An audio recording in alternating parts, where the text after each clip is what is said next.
जैसा कि आज मेरे सामने बैठी हुई हैं कथक नृत्यांगना मिस वेदांती जोशी। वेदांती, आपका स्वागत है हमारे यूट्यूब चैनल पे। धन्यवाद। Thank you. वेदांती, यदि मैं आपसे पूछूं कि आपकी प्रारंभिक शिक्षा कहाँ से हुई है और अभी आप क्या कर रही हैं?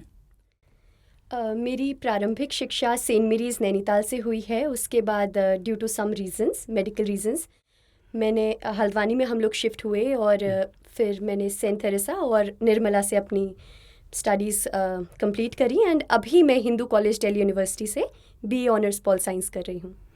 ओके। जी आप DU से पढ़ाई कर रही हैं अपनी आगे की। जी जी। आपने संगीत और नृत्य जो है, जो एक ललित कलाओं में से एक है, तो आपने नृत्य को सिलेक्ट किया, तो कथक को आपने सिलेक्ट किया। सामान्यतः ये देखा जाता है कि आजकल लोग वेस्टर्न डांस और उस कल्चर को ज़्यादा अडॉप्ट करते हैं, आपने कथक को ही क्यों चुना?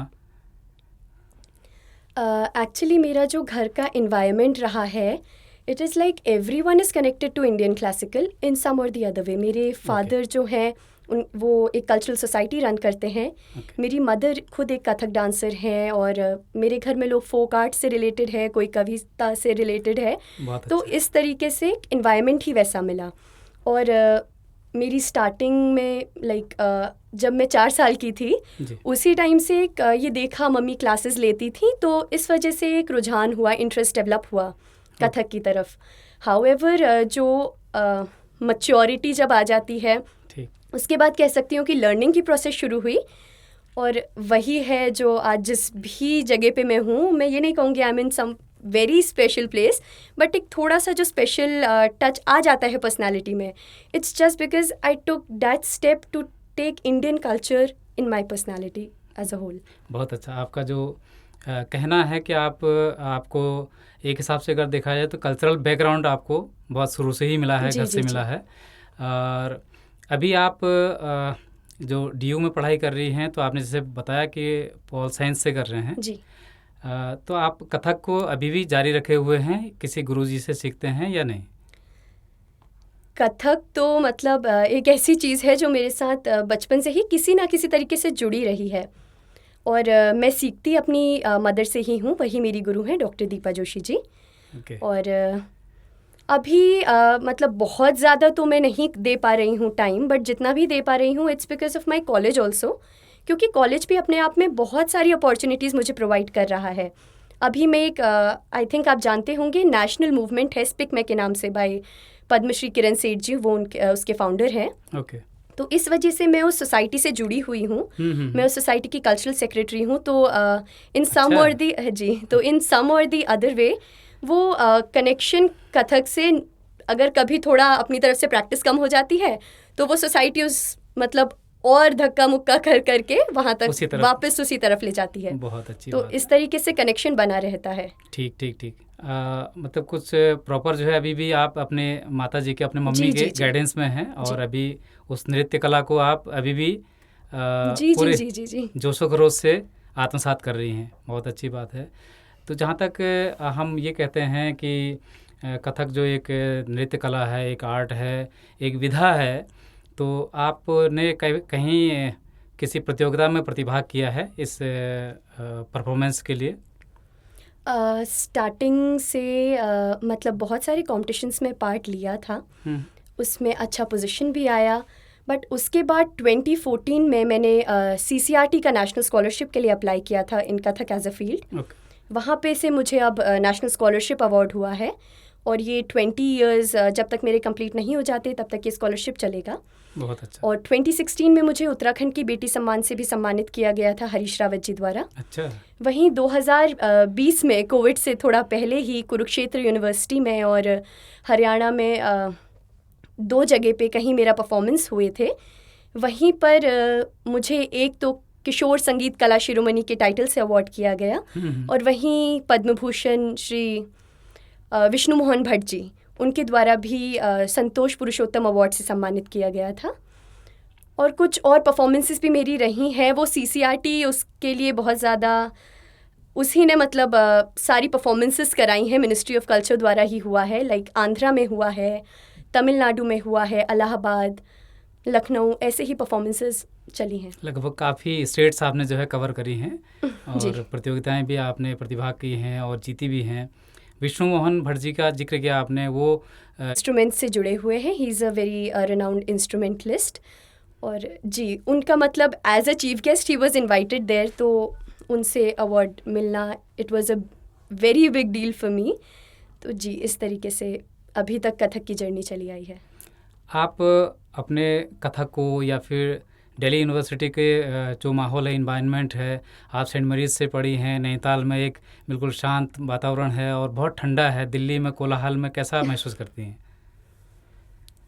मतलब ठीक है, एक मतलब as a human I think we should have that capability to adjust in all the environments. Definitely. और एज एन आर्टिस्ट भी this is what we have learn from starting. चाहे कैसी भी सर्कमस्टांस हो, still as an artist we have that responsibility कि we have to maintain a particular dignified एक position जहाँ पे you are able to tackle with any condition. तो ये चीज़ एज एन आर्टिस्ट ही मेरे अंदर इम्बाइब करी गई थी और उसी की बदौलत है कि अभी मैं यहाँ पे एडजस्ट कर पा रही हूँ दिल्ली यूनिवर्सिटी में थोड़ा बहुत। वेदांती एज ए कथक नृत्यांगना अपना करियर बनाना चाहती हैं या फिर कुछ और विचार बनाया है? अभी विचार तो ये है कि जो भी मैं अपना करियर ऑप्शन परस्यू करूँगी उसमें ऐसा तो नहीं होगा कि मैं डांस को या किसी भी अपनी जो आर्ट फॉर्म से मैं कनेक्टेड हूँ उसको पीछे छोड़ दूँगी। साथ ही साथ बैलेंस बनाकर ज़रूर उसमें चलूँगी। तो अगर सरस्वती माँ की कृपा रही तो अच्छे से जो करियर ऑप्शन परस्यू करना चाहती हूँ उसको कर लूँगी।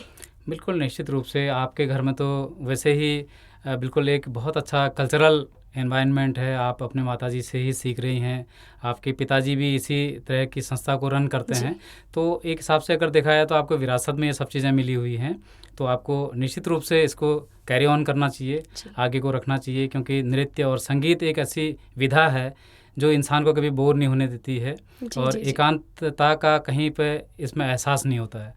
तो वेदांती, हम ये चाहते थे कि आपने कहाँ कहाँ पर आपकी परफॉर्मेंस हुई हैं और जो बेस्ट परफॉर्मेंस आपकी रही हो, जो अभी भी आपके मन मस्तिष्क में है, कुछ उसका जिक्र करना चाहेंगे?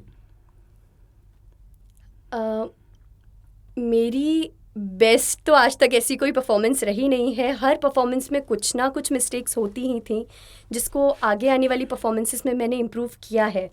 बट इलाहाबाद में if I remember correctly, Allahabad में एक परफॉर्मेंस था, एक कंपटीशन था, संगीत नाटक अकेडमी का था जहाँ तक मुझे याद है। तो वहाँ पे what happened was just before my final performance वो टाइल जो है मेरे पैर से मतलब बाहर निकल गई थी, ऊपर से नीचे से ऊपर। तो उस टाइम जिस तरीके से मैंने उस चीज़ को थोड़ा सा कॉर्नर करके उसके बाद परफॉर्म किया, that was somewhere I realised कि हाँ, like this is a better performance which I have done, जहाँ पे मैंने अपने सारे जो सर्कमस्टांसेस थी उसको थ्रो आउट करके एक मिनिमल बट एक अच्छी परफॉर्मेंस दी है, जहाँ पे मैंने डिग्निटी के साथ, उस आर्ट फॉर्म की डिग्निटी के साथ कोई खिलवाड़ नहीं किया है। तो that is the best performance I would say. जी, बहुत बढ़िया। आपने उस स्थिति को हैंडल करते हुए, सिचुएशन को आपने हैंडल किया और कहीं पर अपने परफॉर्मेंस में जो है कोई दिक्कत भी नहीं आने दी, बाधा भी नहीं आने दी। इसके लिए तो मैं क्रेडिट अपनी मदर को ही दूंगी। I have seen her as a very tough lady, both as a mother and as a student. What I have come to know about her, उनकी शिक्षा जो हुई है भातखंडे लखनऊ से हुई है, बहुत अच्छा, बाय स्वर्गीय सुभाष दीक्षित जी, स्वर्गीय सुरेंद्र सेकिया जी एंड पूर्णिमा पांडे जी। तो उनसे भी मुझे जितना पता चलता है अबाउट मम्मा, तो it is that she has always been a very dedicated student in any circumstance. तो वहीं से मुझे जब लोग बताते हैं ये चीज़, तो वहीं से वो सीख मिलती है कि किस तरीके से आगे बढ़ना है, किस तरीके से क्या करना है। तो ये मेजर क्रेडिट किसी भी सर्कमस्टांस में चलने का, it is all bestowed upon my mother. Vedanti, अभी पढ़ाई को ज़्यादा समय देती हैं या प्रैक्टिस को? दोनों को ही इक्वल समय देती हूँ, क्योंकि डांस जो है मेरे लिए हमेशा से it has acted like an oxygen energy देने का काम। This is what it has happened with me. चाहे थोड़ा ही प्रैक्टिस हो, 1 घंटा नहीं होता, आधे घंटे करती हूँ, चाहे थोड़ा ही प्रैक्टिस हो, बट उससे जो एनर्जी गेन होती है, उसके बाद जब पढ़ने बैठती हूँ, इट इज़ लाइक बहुत अच्छे से चीज़ें समझ आती हैं, तो आई तो just take up that technique with me, practice and then पढ़ाई। तो this has been a great deal for me. और हाँ जी, तो दोनों ही इक्वल टाइम देना पड़ता है, और साथ ही में टाइम मैनेजमेंट की भी बात नहीं आती क्योंकि इंटरेस्ट भी है उसमें। बिल्कुल। तो फिर इक्वली दोनों चीज़ें कैरी फॉरवर्ड होती हैं। वेदांती, आपसे काफ़ी बातें करनी है। मैं चाहूँगा कि एक छोटी सी परफॉर्मेंस आपकी हो जाए। आप अपने गेटअप में आएँ, आप अपने कॉस्ट्यूम्स को पहने, उसके बाद फिर वार्ता को जारी रखते हैं। Thank you.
वेदांती, बहुत शानदार आपका परफॉर्मेंस रहा। जो कथक में आपने कलाएं सीखी हैं वाकई काबिल तारीफ़ हैं।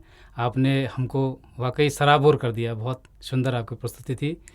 अब मैं आपसे एक सवाल पूछना चाहता हूं वेदांती, कि आज की युवा पीढ़ी को आप क्या संदेश देना चाहेंगे? कमिंग जनरेशन्स को तो मैं बस यही कहना चाहूँगी कि just get connected to Indian classical. Indian classical art form का कोई फुल स्टॉप नहीं है। The deeper you will go, the most beautiful you will find. और ये मत सोचिएगा कभी कि अकेडमिक्स आपके जो हैं वो डल हो जाएंगे if you invest your time in Indian classical, क्योंकि it will just add on to your personality. This is what I have noticed, this is what I have experienced.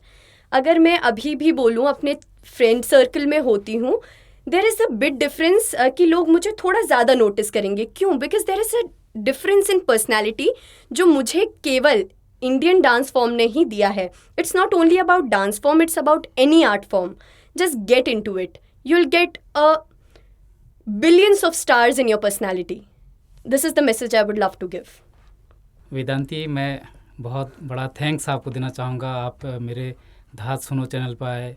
मैं दर्शकों आपसे कहना चाहता हूँ कि हमारे समाज के बीच में, हमारे पहाड़ में बहुत सारे प्रतिभाएं छुपी हुई हैं, बहुत सारे ऐसी बिल्कुल हिडन टैलेंट है जिसका किसी को पता नहीं है। इस टैलेंट को आगे लाने की एक मुहिम जारी करनी चाहिए, चाहे वो शहर के बच्चे हों या फिर गांव में रहने वाले बच्चे हों। इन बच्चों को आवश्यकता है किसी प्लेटफॉर्म की, किसी मंच की। इसीलिए धात सुनो चैनल आज हर किसी को मौका दे रहा है। आइए अपनी प्रतिभा का प्रदर्शन कीजिए। मैं पुनः आपको धन्यवाद कहना चाहता हूं कि आपने मेरा आमंत्रण स्वीकार किया। आप खूब तरक्की करें, आने वाले समय में खूब नाम रोशन करें। Thank you so much. Thank you.